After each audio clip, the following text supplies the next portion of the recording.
दोस्तों आज मार्केट में मॉर्निंग में एक अच्छा फॉल आया, उसके बाद में एक रिकवरी आई। रिकवरी के बाद ये कंसोलिडेशन और उसके बाद ये पुल बैक आ रहा है, ठीक है? तो पुल बैक में मेरी एंट्री हो चुकी है और मार्केट का आज का लो जो है यही मेरे लिए बेस का काम करने वाला है, ठीक है? ऑलरेडी हम अगर पोजीशन देखें तो मैं पोजीशन में आ चुका हूँ जहाँ पे मुझे 14,000 के प्रॉफिट दिख रहा है। 188 के अराउंड मुझे एंटायर क्वांटिटी फिल मिली हुई है, ठीक है? सो 24,600 का कॉल ऑप्शन है। अब जनरली मैं क्या करता हूँ, एंट्री लेने से पहले से रिकॉर्डिंग स्टार्ट कर देता हूँ, काफ़ी पहले से, यानी मॉर्निंग से ही मेरा रिकॉर्डिंग स्टार्ट रहता है। लेकिन आज जब मैंने ट्रेड ले लिया, पंच कर दिया, उसके बाद देखा कि स्क्रीन रिकॉर्डिंग रह गई थी। बट एनीवेज़ मुझे लगता है 2 से 3 मिनट के बाद में ही मैंने ये ट्रेड रिकॉर्ड करना स्टार्ट कर दिया है। एट मोमेंट जो एक इंटरेस्टिंग चीज़ मुझे चार्ट पे दिख रही है, वो ये है, मार्केट ना जब भी एक न्यूज़ के बेस पे ओपन होता है, ठीक है? फॉर एग्ज़ाम्पल जैसे अभी अ, रशिया यूक्रेन का वॉर जो है ये और इंटेंसिफाइड हो गया, ठीक है? ओवरऑल सारे मार्केट्स में अगर हम देखें तो एक नेगेटिव इम्पैक्ट उसका दिख रहा है। अब ऐसे में आपके मार्केट में जो पोज़ीशंस बनते हैं, ठीक है? ओवरनाइट जो पोज़ीशन बने, या मैं बोलूँगा पिछले वीकेंड से जो पोज़ीशन बने हुए हैं, उसके सामने अब कुछ प्रॉफ़िट आने स्टार्ट हो जाएँगे जिन्होंने डाउन डायरेक्शन में ट्रेड लिए हुए हैं, ठीक है? अब इनके पोजीशंस जब प्रॉफिट बुक होते हैं या फिर कंटिन्यू होते हैं, उसके सामने ना कुछ चीज़ें दिखती है। एट मोमेंट मेरे लिए अगर कंटिन्यूएशन ट्रेड करना होता तो मैं क्लियरली डे लो के नीचे ही कंटिन्यूएशन देखूंगा। जहाँ पे मैंने एंट्री ली हुई है ना, ये पुल बैक एंट्री है फॉर द लॉन्ग पोजीशन, ठीक है? तो मैं यहाँ पे ना कुछ की लेवल्स देखता हूँ। एक बार ये ट्रेड खत्म हो जाता है, मैं आपको बता भी दूंगा की लेवल्स कैसे काम करते हैं।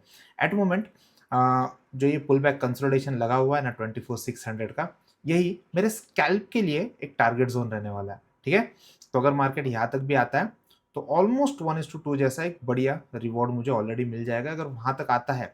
एक अच्छी चीज़ और जो मैं देख रहा हूँ, वहाँ तक आने तक मेरे अगर कॉल ऑप्शंस में अच्छे प्राइसेस मूव हो जाते तो वहाँ पे मैं कुछ प्रॉफिट बुकिंग के लिए देखूंगा, ठीक है? कि जनरली ना एट 9:30 9:25 के अराउंड ना मैं देखने की कोशिश करता हूँ कि ओवरऑल विक्स क्या कर रहा है, आईवीज कैसा है। उसके बाद में जब मैं ट्रेड ले रहा होता हूँ या उसके बाद आधे घंटे 1 घंटे के बाद मैं ये कंटिन्यूअसली ट्रैक करता हूँ कि ऑप्शन के prices with respect to IV बढ़ रहे हैं, घट रहे हैं, ठीक है? उससे हमको ये पता चल जाता है कि आज बायर स्पेसिफिक मार्केट है या सेलर्स को आज प्रीफर कर रहा है मार्केट, ठीक है? तो कुछ मूव होने दीजिए, एक बार हम कोई अच्छी मूव आ जाती है, मैं आपको अपडेट भी कर देता हूँ। दोस्तों ना जनरली ना मुझे बहुत सारे लोगों का ये क्वेश्चन रहता है, सर आपकी कोर स्ट्रैटेजी क्या रहती है, किस चीज़ के अराउंड ये मूव करती है? मैं आपको एक चीज़ बताना चाहूँगा, ठीक है?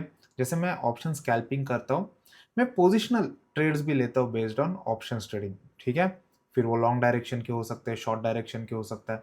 जनरली हायर टाइम फ्रेम पे आप जब ऑप्शन बाय करते हो तो उसको हेज किया करो। ऑप्शन सेलिंग में तो वो मैंडेटरी हो जाता है क्योंकि अदर साइड, यानी अगर आपके डायरेक्शन में मार्केट नहीं जा रहा है तो लॉसेस बड़े हो सकते हैं। बट ऑप्शन बाइंग में भी होल्डिंग ऑप्शंस जो रहता है ना, उसमें भी लॉसेस बढ़ जाते हैं इन केस आप सिर्फ नेकेड ऑप्शन बाइंग कर रहे हो, ठीक है?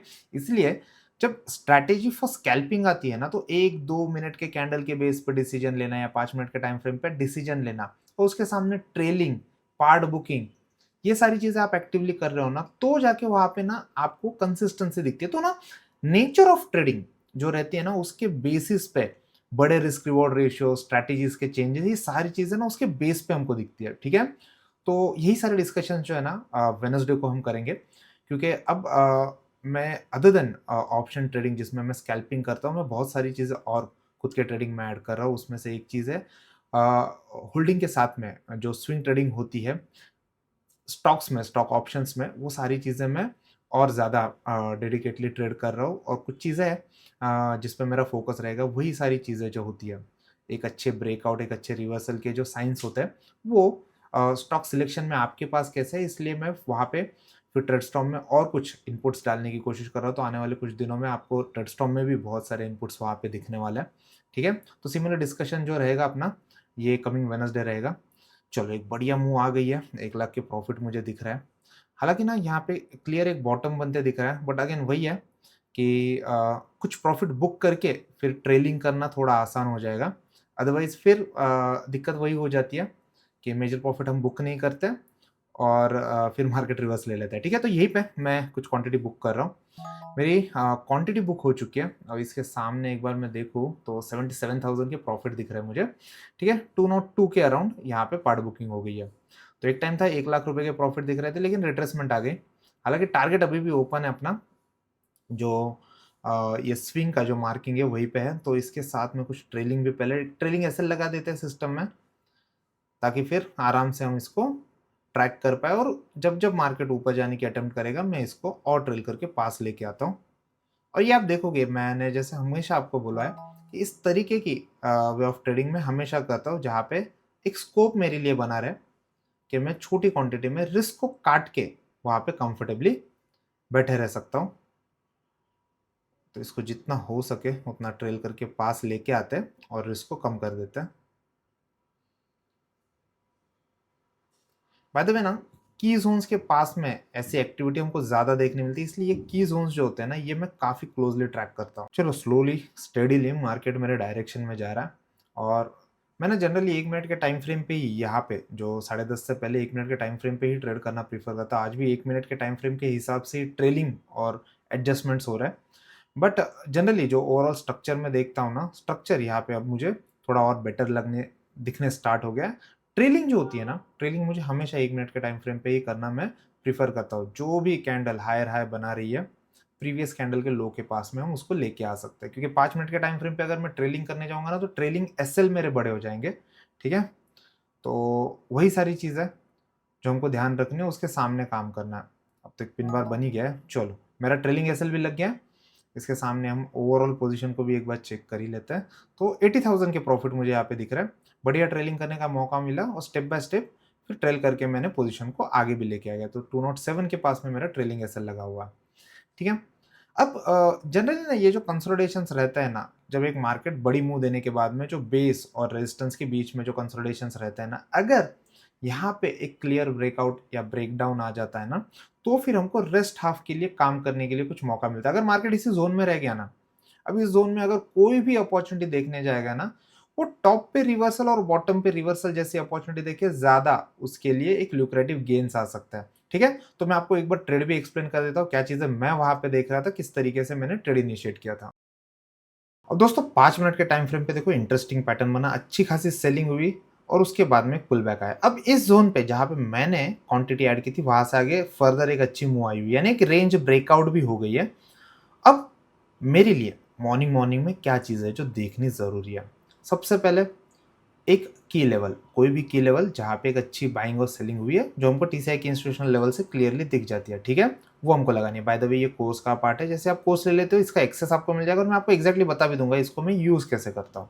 अब ध्यान से देखना, जब मार्केट ने एक बाइंग की लेवल दी हुई है ना, यहाँ पे प्रीवियसली कोई बायर थे, बट आज के दिन में जब मार्केट आज खुला था ना, तब उस पर्टिकुलर ज़ोन पे आप देखो, खुलने के बाद में यहाँ पे मार्केट ने एक रिवर्सल लिया हुआ है, ठीक है? तो उससे पहले भी कुछ बाइंग के लेवल मेरे पास में थे, जो अब खुलते के साथ ब्रेक हो गए, ठीक है? तो इसी पर्टिकुलर ज़ोन पे कहीं पे मेरे लिए पहले भी कुछ की बाइंग लेवल थे। अब इन सारे लेवल्स को हमको देखना कैसे होता है, इसको हम समझते हैं। तो सबसे पहले तो मैं ना आज का दिन पूरा हटा देता हूँ, मैं आपको बताता हूँ रेफरेंस लेवल्स कहाँ-कहाँ पे थे, ठीक है? तो ये वो एक पहला लेवल है, जिसको मैं क्लियरली मार्क करके रखता हूँ, और ऊपर में और एक फ्रेश बायर का लेवल था, क्योंकि मार्केट आज खुलते के साथ नीचे आया हुआ है, राइट?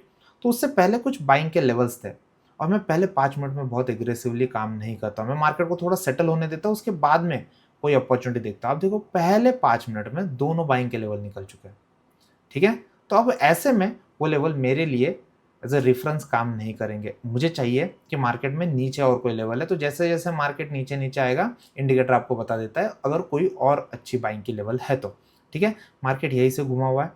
अब जैसे ही घुमा, तो ऊपर में भी एक रेजिस्टेंस लेवल काम करेगा, क्योंकि बायर का लेवल था, राइट? तो मैं चाहूँगा कि अगर मुझे बुलिश एंट्री लेनी है, तो मार्केट जितना नीचे आए, मेरे बाइंग लेवल के जितना पास आए, उतना मेरे लिए बेटर हो, ठीक है? तो ये एक इमीडिएट रिवर्सल था। उसके सामने जब मार्केट में एक पुल बैक आया, वहाँ पे मैं काम कर रहा था, ठीक है? तो ऐसे में मैं थोड़ा ऑप्शंस के चार्ट को और उस पे स्टडी करने की कोशिश करता हूँ कि मेरे लिए स्वीट एंट्री कहाँ पे रह सकती है, ठीक है? तो पुल बैक में वो एंट्री पर्टिकुलरली मैंने फाइंड कर लिया, और उसके सामने ट्रेड किया हुआ है।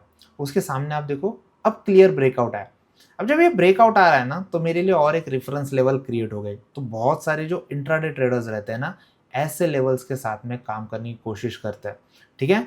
मेरा काम इन पर्टिकुलर ज़ोन में नहीं होता। जब भी मुझे इंट्राडे ट्रेडिंग करनी होती है, मैं ये देखने की कोशिश करता हूँ कि कहाँ पे एग्रेसिव बाइंग ऑलरेडी हो चुकी है। तो ये तो आज के लेवल है, मेरे लिए रेफरेंस लेवल जो रहते हैं वो प्रीवियस लेवल्स रहता है, ठीक है। तो ये सारा डिस्कशन जो है ये कमिंग वेडनेसडेज को हम करेंगे। अब इसके सामने जब भी आपको काम करना है ना, आपको सिर्फ और सिर्फ इतना समझना है कि मेरी एंट्री जहाँ पे होने वाली है वहाँ पे प्रीवियसली एक अच्छी बाइंग और सेलिंग होनी बहुत ज़रूरी है, ठीक है। तो एक स्ट्रॉन्ग पुल बैक और पुल बैक के सामने कंटिन्यूएशन आ रहा है, ठीक है। तो ऐसे में जब भी आप काम करो, आपके लिए चाहे तो आप हायर टाइम फ्रेम पे सपोर्ट रेजिस्टेंसेस मार्क कर सकते हो, उसके सामने काम कर सकते हो। उसके सामने अगर आप काम करते हो, अच्छा रिस्क रिवॉर्ड रेशियो प्रीफर करते हो, आपको भी अच्छे रिजल्ट्स दिखने स्टार्ट हो जाएंगे। आप उसमें कंसिस्टेंसी लाने की कोशिश करो, ठीक है। अगेन जैसे मैंने कहा, मैं कुछ पोजिशनल ट्रेड्स पे वर्क कर रहा हूँ, स्पेशली स्टॉक फ्रंट पे, जो मैं आगे जाके ट्रेड स्टॉम पे लाना चाहता हूँ। तो इंट्राडे ट्रेडिंग अभी मैं नहीं कर रहा हूँ।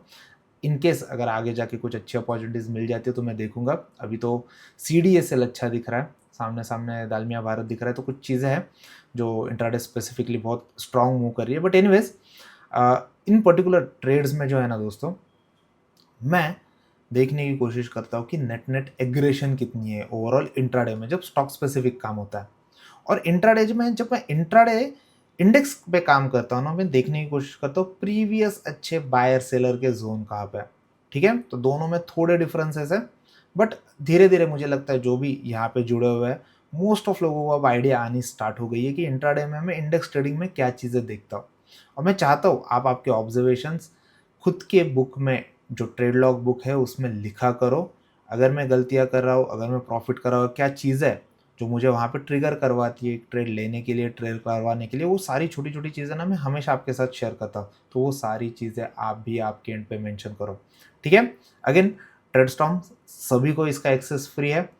15 मिनट्स के एफर्ट लगते हैं अकाउंट ओपन करने के लिए, उसके बाद में इसका आप एक्सेस ले लो और ट्राई करो, देखो कहाँ कहाँ पे एग्रेसिव मोमेंटम आ रहा है। उसके बेनिफिट हम डिफरेंट डिफरेंट वे में कैसे ले सकते हैं, उसके रिलेटेड वीडियो सारे मैंने डैशबोर्ड पे भी रखे हुए हैं, ठीक है। So that's it from the my side. Video अच्छा लगा, एफर्ट्स अच्छे लग रहे हैं, वीडियो को लाइक करो और सब्सक्राइब करो ट्रेडिंग कैफे इंडिया को। Thank you.